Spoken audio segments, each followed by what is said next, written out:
Yes, speaking is hard. Or is it? Many people think that staying here and speaking at a conference to 100 or so people is really hard. You have to have courage to stand up and speak. But in my case, is it really that hard? I have an idea I consider interesting. I decided to share it with you. At least one person in this room thinks it's a good idea. Myself, right? At least the conference organizers think it is a good idea, so they invited me. And at least some of you, I hope so, will like it. So speaking isn't that hard for me right now, right here. But when you speak to a total strangers like you, I can say whatever I want. I can say the stupidest thing I want because I won't meet you again in my life, probably. Maybe I know some of you, but it's not that important. There are no repercussions of the ideas of my message. So for me, speaking here is the easy part. Listening, on the other hand, that is really hard. At a conference, not the speakers are doing the hardest job, it's you, the attendees, because you have to sit down and listen and accumulate all the information. And we'll see shortly why is that so hard. Because a native English speaker can speak at about 150 words per minute. Me, not being an English speaker, I am speaking much slower, maybe 100, 120 words per minute. But our brain can process 640 words per minute. That is why you can read much faster than you can speak. And the question is, what are you doing with the extra processing power you have when you listen to a speech? And that is why you get bored in meetings, in presentations, and so on. And that's perfectly fine. So who am I? My name is Patkos Csaba. I am the engineering team lead at Syneto. I work in the IT industry since 2000. I did CPU research, I built networks, administered servers, and the past 10 or so years I was mainly a software developer. However, I started to emerge as the next leader in our software development department, and I realized that suddenly I have to interact a lot with people instead of just computers. And computers and people are so different. Computers execute whatever you tell them. They just do it. People, on the other hand, do whatever they want, right? Computers don't have a personality, but people, we are all about personalities. Computers don't get angry. People do, too often.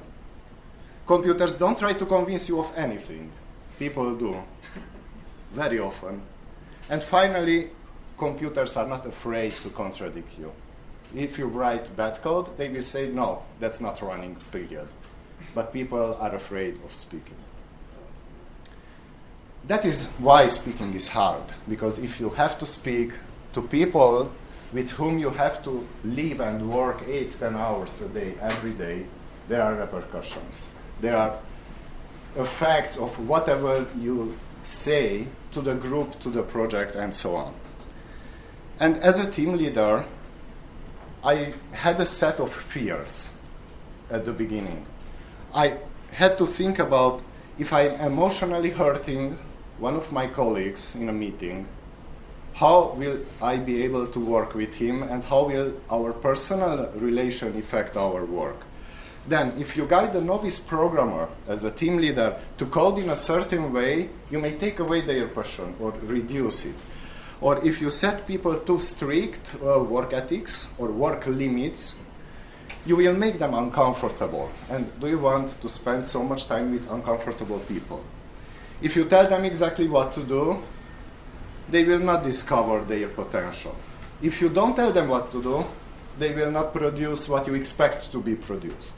So there are a lot of fears and a lot of questions one has to ask as a leader. But there are fears of speaking up as well when you are not someone leading or managing a group, but you are just part of the group. Let's say one of the fears I had in my junior days was that I am saying something stupid. And I imagine there will be possible repercussions, like my senior colleagues or managers will think that I am not up to my job. Then there is another very interesting situation when there are many ideas discussed in a meeting, and as in any society, there are small groups, and each group sustains their own idea. And at some point you are asked, what is your opinion? Let's say the idea you would like to support belongs to a group with whom you don't want to associate yourself. You don't like those people. They are working in the basement, you never met them, but they have the great idea. Will you speak up or not? Or it can be the other way around. Maybe there is an idea which you like and would like to sustain, but your best friends, your co-workers, the people you code with every day have a totally different idea. Do you want to position yourself against them tomorrow or not? Or what if nobody finds a solution and you are the junior developer just coming to the company? It is a 2-hour debate, a very hard problem, and you know the perfect solution. Will you speak up? Will you rise and say, this is how you do it, after 2 hours of debate by senior people? Maybe, maybe not. Because you fear that if you do that, you will be seen as the guy who knows all. And you will end up with the responsibility to implement the solution and suddenly to work with a lot of people who feel stupid around you, right? So I believe, as a leader, that enabling free speech is the one most important thing inside a team and a company or a department. So I recommend you stop judging people, be empathic to others, make them feel safe. You must show them the way, not the destination. Let people discover and enjoy the journey to figure out the solution or debate a problem. And finally, teach and learn. Teach others what is the team building, why we are building what we are building, how we're gonna do it.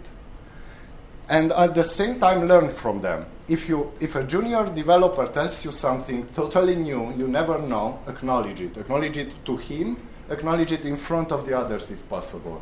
You never know, he may be the next Steve Jobs or Bill Gates, you don't know. Okay, enough stories. Let's switch to a little bit of technical stuff. Conversation versus communication. These are two very different concepts. Conversation is when each participant in a discussion has an idea, he believes in the idea, and tries to convince everybody else that his idea is the best idea. Conversations are rigid because the participants believe emotionally that their ideas are correct. They may not be, but they believe so. Conversations are passionate because participants feel attached to the ideas, sometimes so much that they start fighting to prove that they are right, even if they are not. And conversations always lead to discomfort. Regardless if you win an argument or lose an argument, you will feel bad. If you lose an argument, you will feel overwhelmed by the other person's capacity to harass you emotionally and push his idea over you. And if you win an argument, you will feel kind of sad because suddenly you are surrounded by all these people who are stupid and just cannot get what you are saying. On the other hand, communication is the exact opposite of this. Communication is when people don't participate with the rigid ideas, participants present their ideas to the group or to the other person and let the group take the idea, prove it true or false, let the group morph it into something totally different. The main thing to remember is that when an idea comes into a communication, in that moment, the source of the idea must let go. So your idea, you said it with the information you had right now, but you must let go. You don't have to push that idea exactly the same way that you proposed it as the best solution. Maybe people will come with new data into the discussion. And you start with a very simple solution and end up with something very complex, and at the end you decide, okay, knowing all these informations, that was a stupid idea, but we didn't know that half an hour ago. Participants in a communication respect each other and always try to talk about concrete things, about code, about actions, not about the people. So if someone really comes with a stupid idea, you don't start telling, that idea is stupid. Where did you learn that? No, you're just attacking the person. Maybe it is stupid, but at least one person in your team thought it was a good idea. Otherwise, it wasn't. Otherwise, it would have not been presented. In any type of discussion or interaction between two people or one people and a group, there are 6 personas involved. First, there is me. This is a hypothetical example, so don't take it personally, whatever will come. Me, the real me, standing here, persona number 1. Then there is me imagining myself as a rock star, the world's best speaker. And seeing you as a bored crowd, waiting to go to lunch, finally eat something, it is Friday afternoon.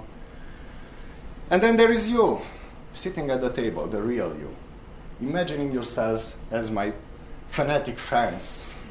You are the greatest crowd, the greatest audience in the world. And see me as a boring teacher trying to force you some stupid idea. When, in a perfect communication, the imaginary parts start to overlap, meaning that you are seeing yourself in a very similar way I am imagining you. And I am imagining myself in a very similar way you are seeing me. So the 6 personas are merged into 4, the 2 real ones and the 2 converged ones. And that is very hard to do and to obtain. If there are only 2 people involved, that can happen with people who know each other well enough, who talked, who lived together a lot. But in most cases, you don't have the opportunity to do this. So a 3rd person is required, a mediator. This mediator must be a person recognized by both parties as someone with authority, someone who is a good communicator, and someone with an unexpressed idea about the topic. The mediator should not have a publicly known idea about the discussed topic or present any personal opinion about the topic while the communication goes on. And this person must be rational enough and powerful enough to hit the brakes when we are trying to fall back to fighting instead of communicating. Does this mean that conversation is bad? No, not at all. There is a place for conversation and there is a place for communication. For example, I prefer to have a heated conversation with my friend about politics at a beer. I prefer to have a conversation with one of my colleagues about coding principles at a coffee break. I prefer to have conversation with my wife about how we decorate our house.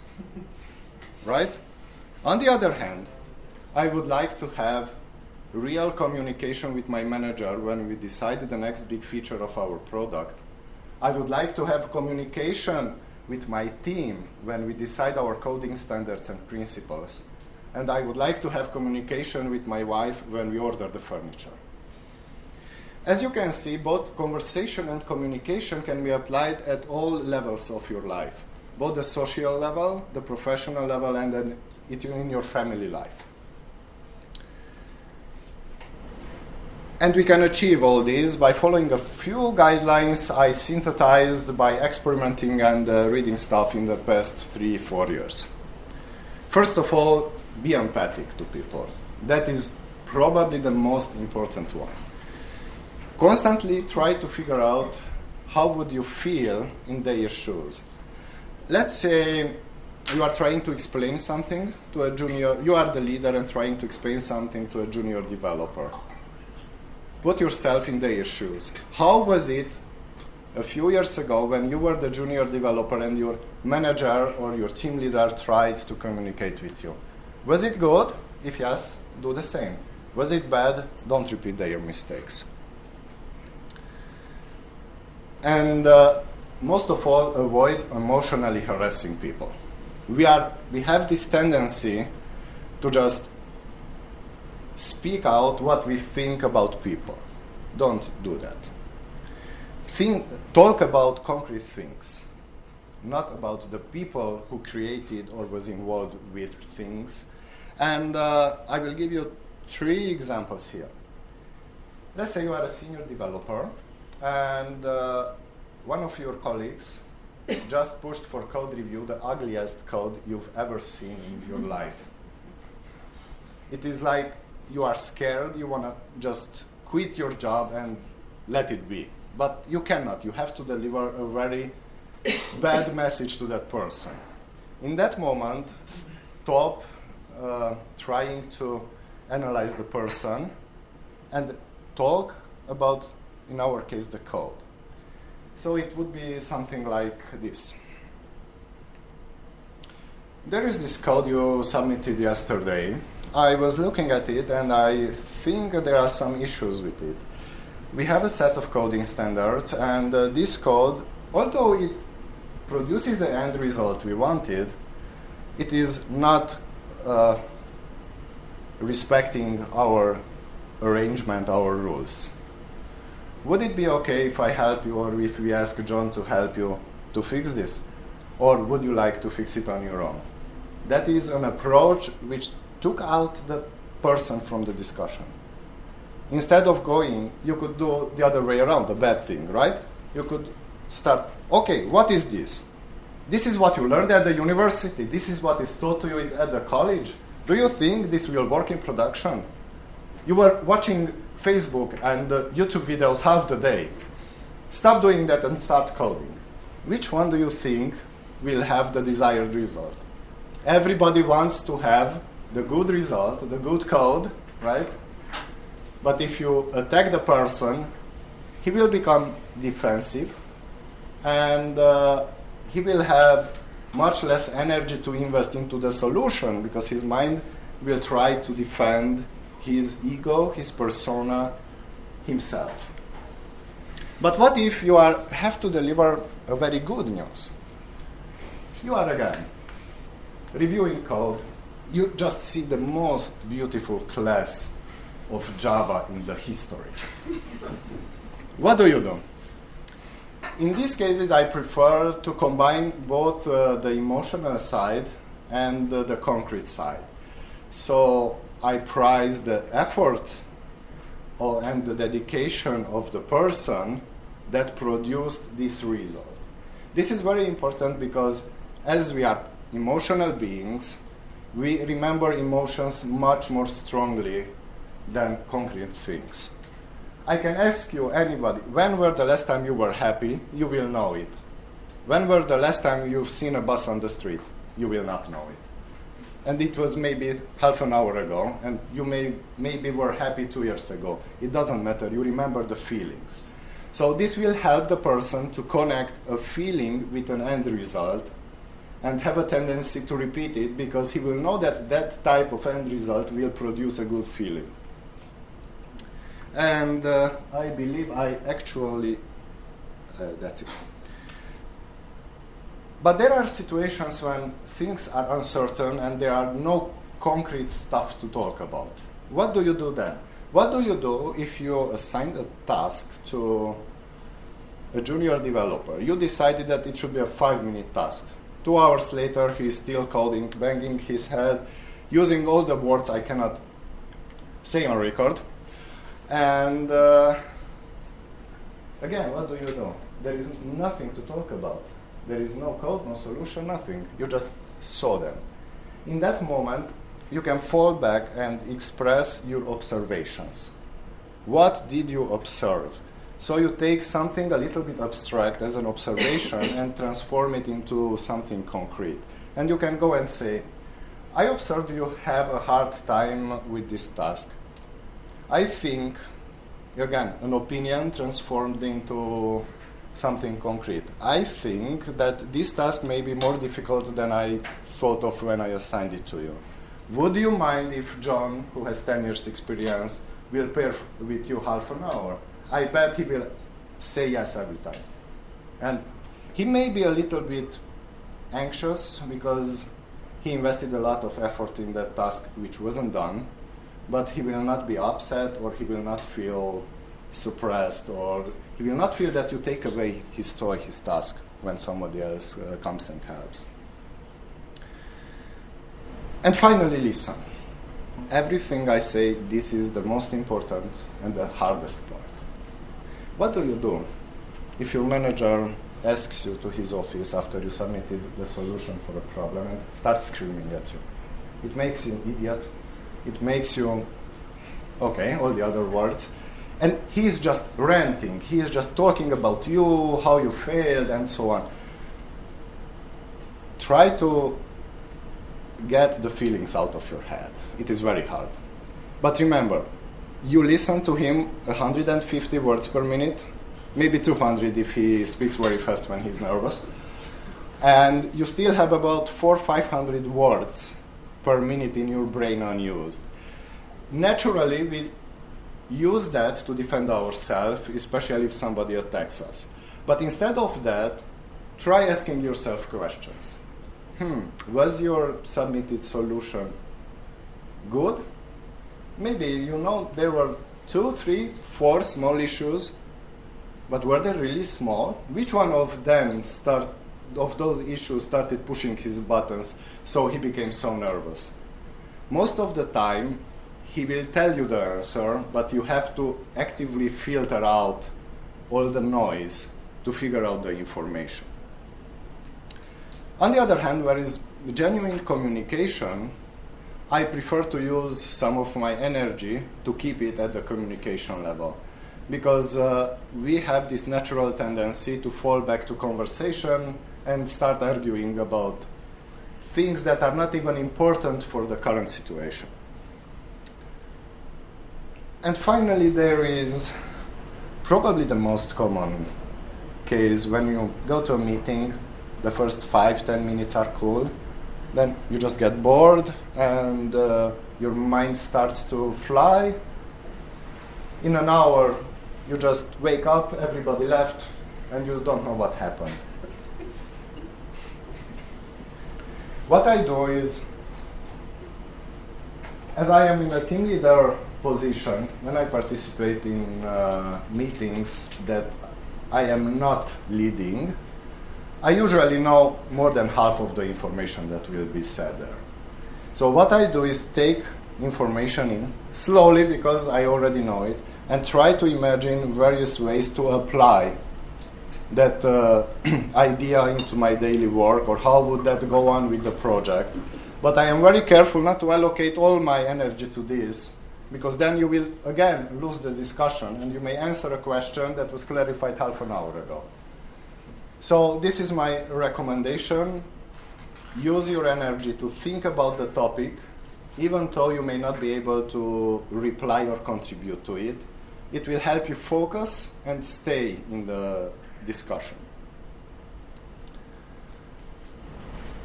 If you would like to know more about these ideas, I can recommend you a few books. One of my favorites is Danielle Kahneman's Thinking Fast and Slow. He's a Nobel Prize winner for the ideas presented in this book. His theory is that our brain works in 2 speeds. You have a system 1, very slow brain, or what is that, the fast? Doesn't matter. And you have a system 2, very fast brain. The slow brain produces more rational results but works slowly. The fast brain is one which gives you the reflexive results, all the stuff. If I ask your name, you will answer it instantaneously. That was part of your fast system. If I ask you what is the road, what is the navigation to your home, you will take quite some time to figure out an answer. Then there is Michael Port's Steal the Show. He's probably one of the best public speakers right now in the world. He also has a site, Heroic Public Speaking. You can see videos there, which are small pieces of this book presented by him in a few minutes. I still recommend you read the book because while it is presented at a high level as a book for speakers, it is actually a book about talking in your company, talking at your work, talking at conferences, of course, talking in your social life with your friends, and talking with your family in various situations. And two more, and I am done. Danielle Collins, Emotional Intelligence. Probably most of you heard at least about this book. He was the one who defined or first published a concrete book about this term, emotional intelligence. What does it mean? How it impacts our life? How it impacts yourself and the others? What I think about this book is that it is very informative, very academic, and very scientific. But it is very hard to apply anything from it directly in your life. That is why Emotional Intelligence 2.0, written by other writers, took the ideas from the first book and started to figure out ways, okay, we know all this stuff about our emotions and what should happen. How can we make them happen in various life circumstances? So just a short recap before we finish. When you have to communicate, analyze your fears. Analyze what are you afraid of, why you are not speaking up. Remember the 6 personas and try to figure out ways to overlap them with your participant in the discussion. Make a conscious effort to keep communication going on without falling back to feelings, to fights for your ideas. And remember the 3 guidelines. Be empathic. Talk about things, not people. Listen carefully. Thank you very much. I know it was hard to listen to me, and I really appreciate all the effort you did before lunch. Any questions, and don't forget to leave feedback.